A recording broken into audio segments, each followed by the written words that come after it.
जब आप एक रैपिड ग्रोथ स्पर्ट में होते हो, जैसे प्रेगनेंसी में हो या आप जिमिंग स्टार्ट किए हो, प्रोटीन पाउडर्स ले रहे हो या आपका हाइट ज़्यादा बढ़ने लगे, तब स्ट्रेच मार्क्स होने का चांस इंक्रीज होता है। इस वक्त आपको 2 या 3 चीज़ें मेन करनी चाहिए। 1,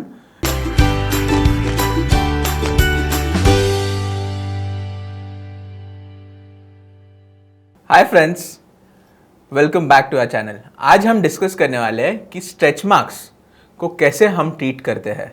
अगर आपको स्ट्रेच मार्क्स आए हैं तो ये क्यों आते हैं, इनको ट्रीट हम डर्मेटोलॉजिस्ट कैसे करते हैं, आप घर में इसको क्या कर सकते हो कि ये ना हो आपको, इसके बारे में डिस्कस करेंगे।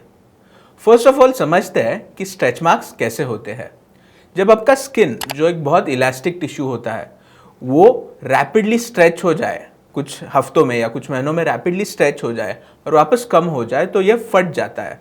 जब ये फट जाता है तो जो हमें लाइंस दिखते हैं उन्हें स्ट्रेच मार्क्स कहा जाता है। स्पेशली जब रैपिड ग्रोथ स्पर्ट्स होते हैं, जैसे प्यूबर्टी में हो सकता है, आप जब ग्रो हो रहे हो, एकदम से आपका हाइट बढ़ने लगता है या एकदम से आप जिम जाते हो तो मसल्स बिल्ड करते हो, या प्रेगनेंसी में जब एब्डोमेन का गर्थ एकदम इंक्रीज होता है, उस वक्त में जो स्किन स्ट्रेच होती है वो स्किन का नॉर्मल स्ट्रेचिंग कैपेसिटी होता है, उससे ज़्यादा स्ट्रेच होती है, उससे ज़्यादा स्पीड से स्ट्रेच होती है। इसी वक्त स्ट्रेच मार्क्स तैयार होते हैं।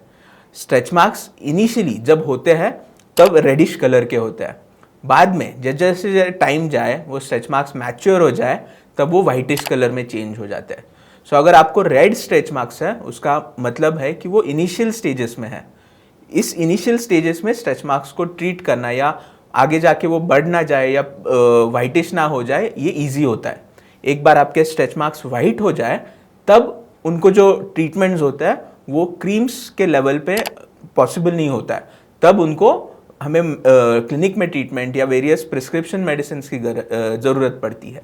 जब आप एक रैपिड ग्रोथ स्पर्ट में होते हो, जैसे प्रेगनेंसी में हो या आप जिमिंग स्टार्ट किए हो, प्रोटीन पाउडर्स ले रहे हो या आपका हाइट ज़्यादा बढ़ने लगे, तब स्ट्रेच मार्क्स होने का चांस इंक्रीज होता है। इस वक्त आपको 2 या 3 चीज़ें मेन करनी चाहिए। 1, डाइट आपका प्रॉपर चाहिए। डाइट में प्रोटीन्स अच्छे होने चाहिए ताकि अपने स्किन के इलास्टिसिटी के लिए वो जो लगते हैं उनका प्रॉपर मिल जाए बॉडी को। सेकेंड चीज़ है प्रॉपर हाइड्रेशन। कंटिन्यूस रोज का रोज 2 to 3 litres of water drink करना भी बहुत इंपॉर्टेंट होता है स्ट्रेच मार्क्स का क्रिएशन फॉर्म स्टॉप करने के लिए। और थर्ड सबसे इंपॉर्टेंट चीज़ है स्किन को मॉइस्चराइज रखना। आपको अगर ये ग्रोथ स्पर्ट्स आ रहे हैं या स्किन का साइज इंक्रीज हो रहा है, तब स्किन को ऊपर से मॉइस्चराइज करना, जैसे हाइलुरोनिक एसिड का सीरम्स होते हैं, मॉइस्चराइजर्स रहते हैं, ऑयल्स रहते हैं जैसे कोकोनट ऑयल, इनको यूज़ करके आप स्किन को मॉइस्चराइज अगर रखें तो स्ट्रेच मार्क्स का अपीयरेंस कम हो सकता है या फॉर्मेशन कम हो सकता है। अगर आपको स्ट्रेच मार्क्स इंक्रीज लेवल पे है, मतलब वाइटिश है, मैच्योर स्ट्रेच मार्क्स है, तो ट्रीटमेंट्स के तौर पर हम बेसिकली 2 मेन चीज़ें करते हैं। एक होते हैं टॉपिकल मेडिसिन, दूसरे होते हैं प्रोसीजर्स। टॉपिकल मेडिसिन में जो मेन कैटेगरी होती है वो कोलेजन स्टिमुलेटिंग टॉपिकल मेडिसिन की होती है। रेटिनॉइड्स है, विटामिन सी है, अलग अलग और सब्सटेंसेस होते हैं जो कोलेजन स्टिमुलेट करते हैं। रेटिनॉइड्स में ट्रेटिनोइन एक सबसे पावरफुल होता है जो स्ट्रेच मार्क्स को इम्प्रूव करने में मदद कर सकता है, बट ट्रेटिनोइन उसके साइड इफेक्ट्स भी होते हैं। सो आपके डॉक्टर, डर्मेटोलॉजिस्ट को दिखा के आपको डिसाइड करना है, वो आपको सजेस्ट करेंगे आपको उसकी ज़रूरत है या नहीं है और कौन सी कॉन्सेंट्रेशन की ज़रूरत है। लोअर लेवल पे अगर हम देखें तो रेटिनॉल होता है ओवर द काउंटर, वो आपको हेल्प कर सकता है। अगर आपके स्ट्रेच मार्क्स रेडिश है तो उस केस में एंटी इन्फ्लेमेटरी जो मेडिसिन होते हैं वो कुछ हद तक हेल्प कर सकते हैं आपका स्ट्रेच मार्क्स फॉर्मेशन कम करने के लिए। सेकेंड कैटेगरी टॉपिकल मेडिसिन की जो होती है वो moisturising agents. So various moisturisers, सिरामाइड्स हो सकते हैं, ऑयल्स हो सकते हैं, अलग अलग कोको बटर, शिया बटर जैसे प्रोडक्ट्स हो सकते हैं, या अपना सिंपल घरेलू नुस्खा कोकोनट ऑयल भी बहुत मदद करता है इन स्ट्रेच मार्क्स का हैपनिंग प्रिवेंट करने के लिए, या अगर वो रेडी स्टेज में है तो वो उसको मॉइस्चराइज रख के इन्फ्लेमेशन कम करने के लिए। नेक्स्ट कैटेगरी जो है वो है प्रोसीजर्स। जब आप डर्मेटोलॉजिस्ट के पास जाते हो और आपका स्कार्स मैच्योर्ड है या इवन ग्रोइंग स्टेज में रेडिश है, तो अलग अलग प्रोसीजर्स आते हैं जिससे हम स्ट्रेच मार्क्स को ट्रीट कर सकते हैं। फर्स्ट कैटेगरी जो रेडिश स्ट्रेच मार्क्स है उनको ट्रीट करने के लिए होता है vascular lasers. Pulse dye laser हो, लॉन्ग पल्स एनडीएग लेज़र हो, IPL हो, ये सब चीज़ें हेल्प करती है जो रेडिशनेस है, इन्फ्लेमेशन जो स्ट्रेच मार्क्स में होता है वो कम करने के लिए। अगर रेडिशनेस या इन्फ्लेमेशन उधर का वैस्कुलेचर कम किया जाए तो वो स्ट्रेच मार्क्स बढ़ने से रुक जाते हैं और उसका हीलिंग भी अच्छे से होता है ताकि उसका अपीयरेंस आगे जाके कम हो सके। सेकेंड कैटेगरी जो होती है वो होती है जो एट्रोफी और व्हाइटिशनेस जो स्ट्रेच मार्क्स में आता है उनको ट्रीट करने के लिए।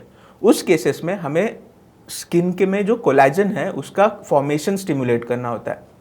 इसके लिए हम अलग अलग लेज़र्स जैसे फ्रैक्शनल CO2 लेज़र होता है, अर्बियम याग लेज़र, अर्बियम ग्लास लेज़र, ये अलग अलग कैटेगरी के लेज़र्स होते हैं जो कोलेजन स्टिमुलेशन करते हैं। ये और उसके साथ अगर बहुत ही हाइपोपिगमेंटेड मतलब बहुत ही वाइटिश अगर हो आपके स्कार्स तो उस केस में हमें एक्साइमर लेज़र या एक्साइमर लैम्प की भी मदद ले सकते हैं जिससे उस स्किन में पिगमेंट फॉर्मेशन भी स्टिमुलेट हो। थर्ड कैटेगरी जो है वो है फिजिकल प्रोसीजर्स, जैसे माइक्रोनीडलिंग हो सकता है या माइक्रोनीडलिंग रेडियो फ्रीक्वेंसी हो सकता है, PRP हो सकता है। ये सब चीज़ें भी कोलेजन स्टिमुलेशन में मदद करती है और स्कार्स का अपीयरेंस कम करती है। एक चीज़ दोस्तों आपको याद रखना है कि सबसे बेस्ट ट्रीटमेंट है स्ट्रेच मार्क्स का फॉर्मेशन प्रिवेंट करना। अगर स्ट्रेच मार्क्स हो जाए तो बहुत सारा ट्रीटमेंट करके भी एक हद तक ही इम्प्रूवमेंट हो सकता है। वो ट्रीटमेंट में कुछ लिमिटेशंस होते हैं जिससे 100% इम्प्रूवमेंट होना डिफ़िकल्ट होता है। एक बार स्किन फट जाए तो वो एकदम नॉर्मल होना डिफ़िकल्ट होता है क्योंकि वो स्कार टिश्यू फॉर्म होता है। स्कार टिश्यू एक बार फॉर्म हो जाए बॉडी में कहीं भी तो उसको नॉर्मल करना 100% नॉर्मल करना पॉसिबल नहीं होता है। आई होप आपको इस वीडियो से बहुत इन्फॉर्मेशन मिली हो। आपके इस पे अगर और कोई डाउट्स हो तो ज़रूर हमें पूछिए। Thank you and have a nice day.